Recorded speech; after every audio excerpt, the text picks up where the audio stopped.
years ago, right? For sale, yes.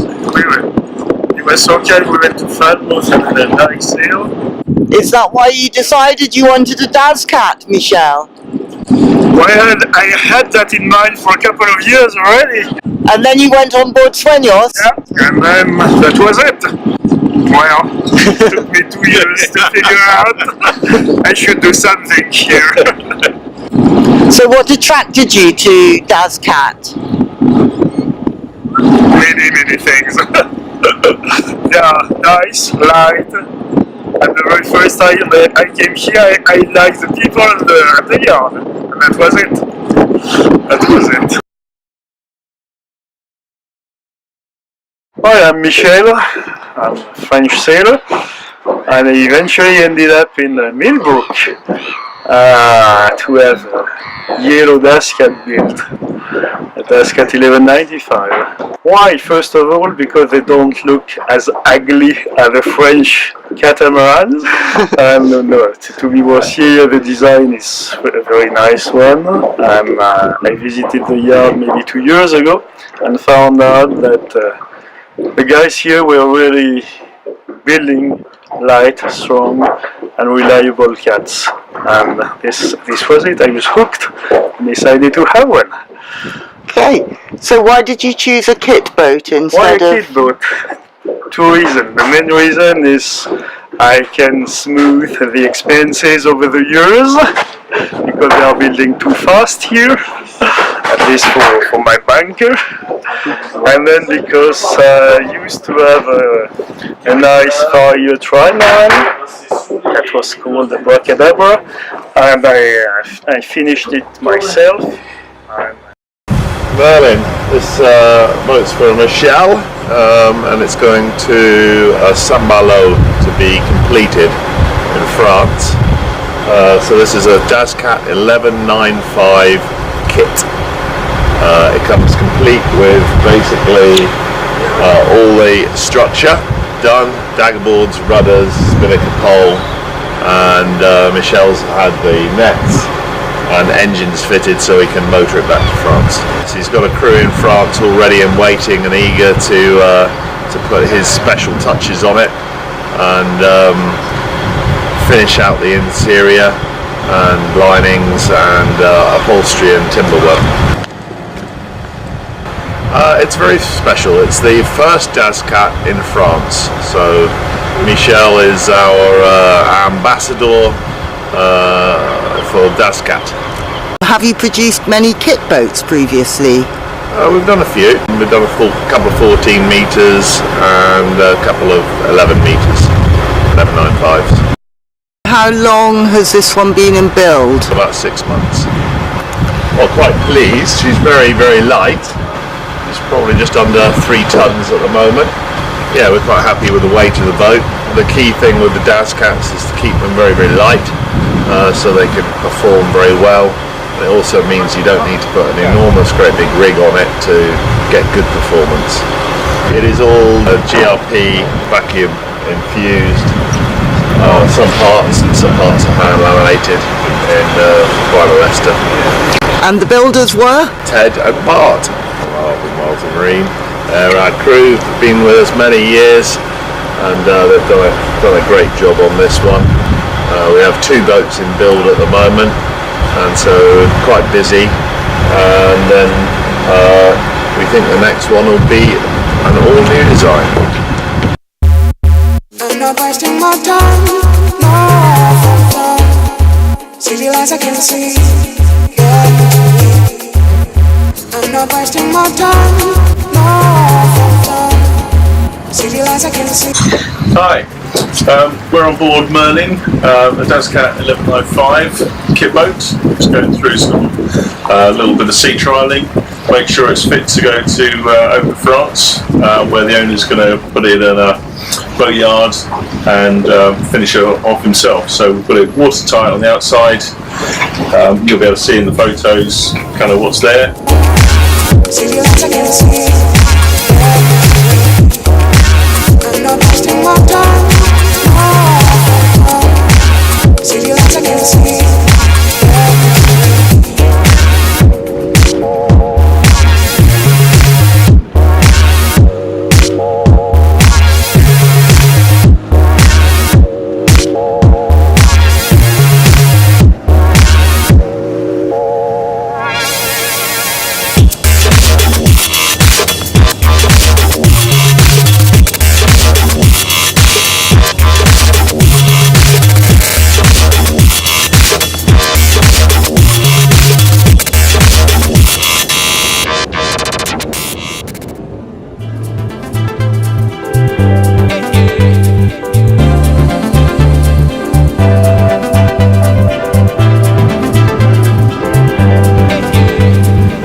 we'll stroll around. Main helm station, engine controls, custom compass to help get in there, and we've got a winch here to help hold the bowsprit up. The engines, we've got some Nanny 14 horsepower engines, 2-cylinder, which is the lightest 2-cylinder we can find. Seem pretty reliable, and we've been fitting those to 1195s for about 4 or 5 years now. So along here we've got the carbon dashboards. We've got these in along with the carbon rudders. These are obviously going to help these stability and directional tracking, because the boat's so light at the moment. It's in the sea trials we find that it's just gliding around, and so I think to put a board down is going to help him down the sea. Backboards, the rudders, the shaft, the stocks, and also the bowsprit seagull strikers. It's held up with a couple of bits of rope, which will stop it from dropping, and when the rig goes on it supports it properly. Got all the hatches and windows in, so the boat can ventilate, be watertight, but no deck gear, no normal sailing deck gear. So in the cockpit we've got the life and loft hatch in here, cockpit lockers. They're all requiring some coating out.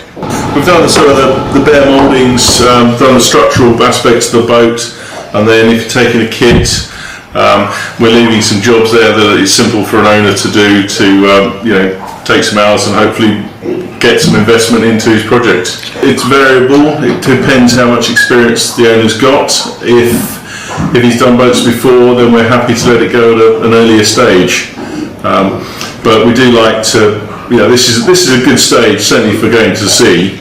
We did one which was a bit barer without the windows, that went to Portsmouth a couple of years ago.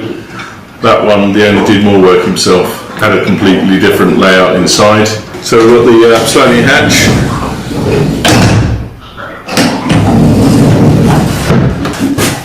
Navigation unit.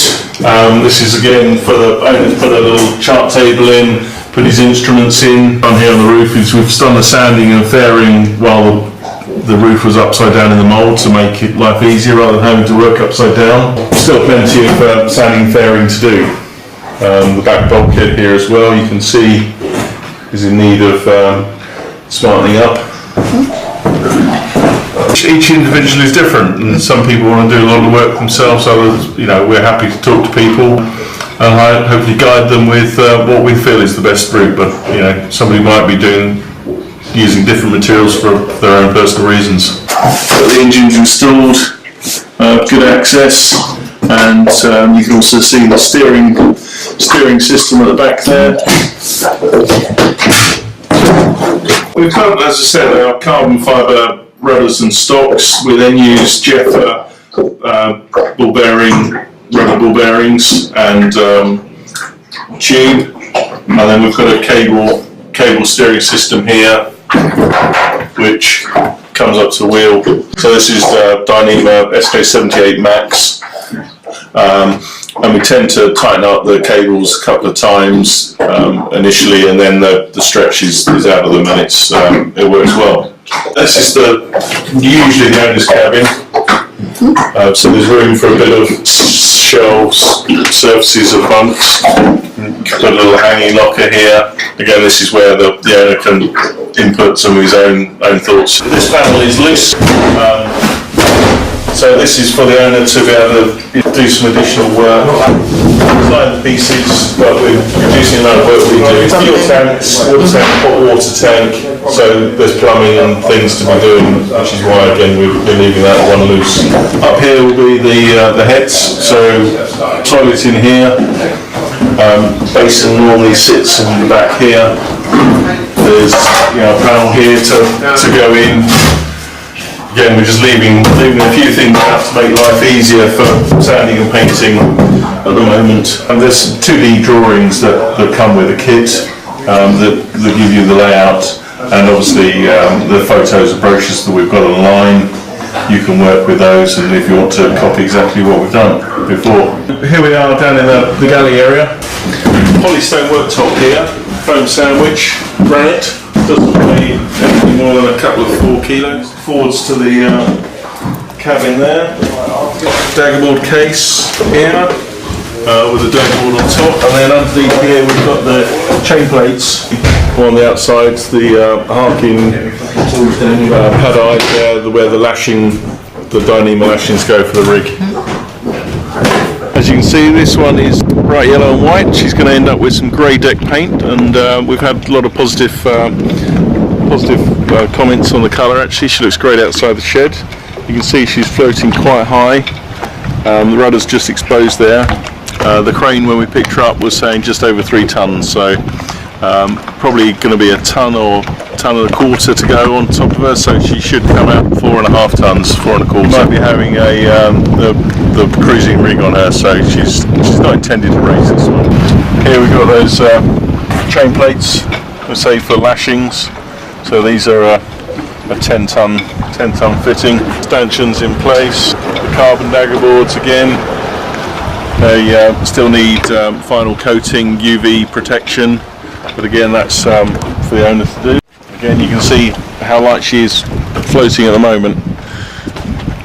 She'll probably, by the time she's loaded, just come down with the bow just kissing the water. So we've got this flare which gives the boat a very narrow water line, and then swells out, increases the size of the accommodation inside. I guess ultimately it gives reserve buoyancy, and it also helps deflect the waves. A lot of boats seem to have very vertical top sides. It's something that we quite like, the flare. It's not a new idea. It's something we've been using for many years, and we always keep going back to it until it works.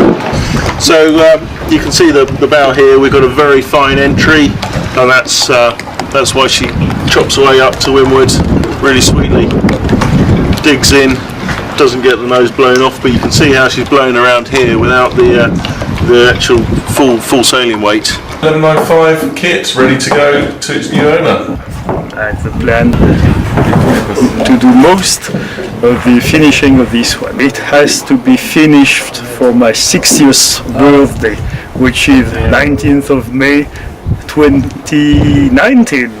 That was it. So we'll meet in Saint Malo at this time, and hope you'll be there. I'm motoring back to Saint Malo because the kit, we don't have a mast, we don't have sails, but we have 2 nice engines, plenty of fuel, and we'll be motoring south starting tomorrow afternoon. Bon voyage. Merci beaucoup. Au revoir. Au revoir.